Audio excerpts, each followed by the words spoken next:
Back row ministry to the world. Remember, Mr. Moxie coming at you live and direct from the Dodge Ram Studios. So, I want to talk about regurgitated bullshit. We see this in sports a lot. But I want to see if people are paying attention to this in our everyday life.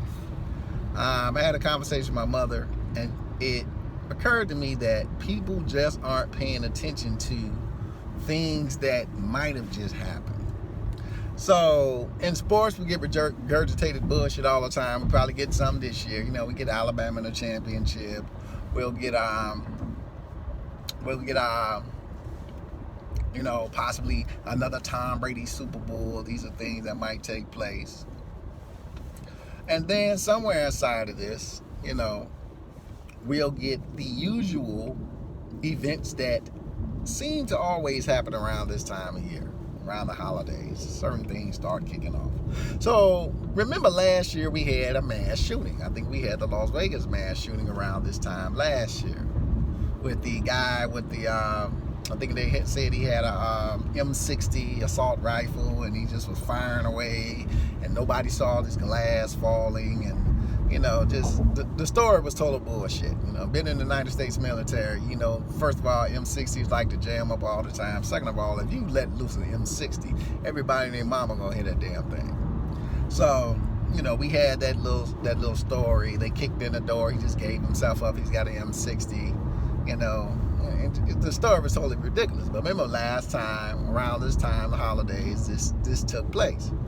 Here we are around the holidays again. We get 3 school shootings in a row. 3 shootings in a row. 3 shooting events in a row. 1, 2, 3. 3 shooting events in a row. See how we talking about regurgitation of the same stories over and over again. Then we have the new biggie, which is the flood. Got a flood in North Carolina. A lot of people are struggling and suffering through the flood. But remember last year we had a flood in Houston. Around the same time, as right around World Series time, we had the flood in Houston. Now mysteriously we get the flood in North Carolina. Coincidence? I don't know. Seems like we're getting the same regurgitated product, just it's coming again. Right before the World Series, we get this flooding. We get the flooding story. So that's the second thing of the regurgitated process. Then we get a long regurgitated narrative that comes back from a story from 1991. And right now we have the whole thing with the Supreme Court, Mr. Kavanaugh, and now the Anita Hill scenario has been regurgitated with the young law professor now going to testify. I don't know if she did today, I gotta check the news, against Judge Kavanaugh. This is the same thing we had in 1991 with Anita Hill and Clarence Thomas. More regurgitation. Constant regurgitating of the same story, especially now with the theme being women are the victims, and you know, the only time they can get press if it's something that has to do with a sexual assault. They never seem to get press for any positive things that they're doing in the community, any positive things they're doing in politics. We never see these stories. Only time they put women at the forefront if somebody touched the titty or touched the leg, and the victim story. The victim story as well as a way to push the vote for the first female president, which is sad. Why do you have to push the vote this way?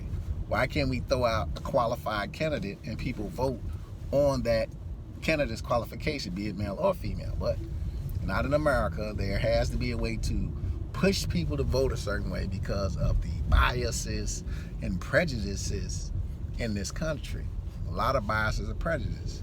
So we're seeing a lot of regurgitated news stories. We get the shootings and the police officer shootings. They all come around this time of year, man. We got two new ones out there now. Police officer shootings. They come around the same time. So we see these stories over and over, the regurgitation. And it becomes a cycle.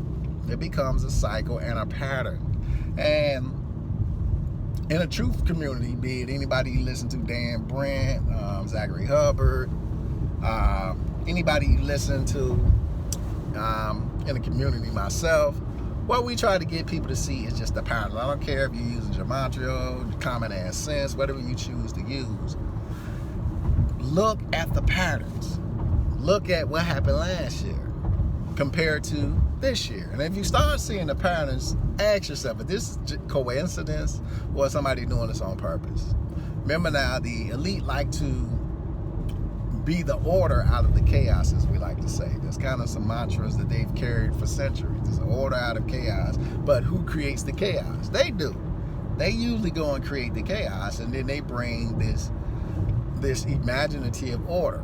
Like I say, it's still a push now to get guns out of the hands of American citizens. So for all those folks who really thinks that Republicans are, are rooting for your right to have guns, you're a damn fool. The elite's main purpose at the end of the day is to get guns out of the hands of American citizens. They want you to protect yourself. They don't. And if you can't protect yourself, I can do anything I want to you. And that's the type of society they really want to create, a society where people are unable to protect themselves, where only one set of people has weapons, and pretty much you are at the rule and thumb of these people. They can do whatever they want to you and your family. That's pretty much their goal. So now we see more shooting stories trying to get the sympathies of the people and get people to vote, because they need you to vote. They need you to vote. And now, the idea of the purge. Purge yourself of the hate. Purge yourself for one time. Maybe this whole idea is to get people to vote on a bill where they give up their guns. They give up their guns. You have to give up your weapons. We shall see. But sooner or later, I think a vote is going to come. Some situation is going to be created where that vote is going to be able to be put on the table and debated. And a gun bill, a major gun bill in America is going to pass. And it's probably going to be a woman who has to get it passed. But I think one is going to pass sooner or later. But regurgitated bullshit, be it in sports, be it in everyday life, you see the same damn patterns over and over. Case in point, I put this in the previous video I just uploaded about the Pats and Josh Gordon. Isaiah Crowell fumbles the ball yesterday. I didn't think they were going to get Crowell to drop the game to Cleveland Browns. I thought that somebody else they would get to drop the game to the Cleveland Browns, but they picked Isaiah Crowell, the guy who just ran for the team. They used him as a sacrifice, made him be the guy who got the Browns over. I mean, same patterns. You knew that it had to come down to a turnover for Cleveland to win the game. I didn't even watch the game, and I was debating who was going to do the turnover. Was it going to be Crowell? Was it going to be somebody else who was going to give the Browns a game?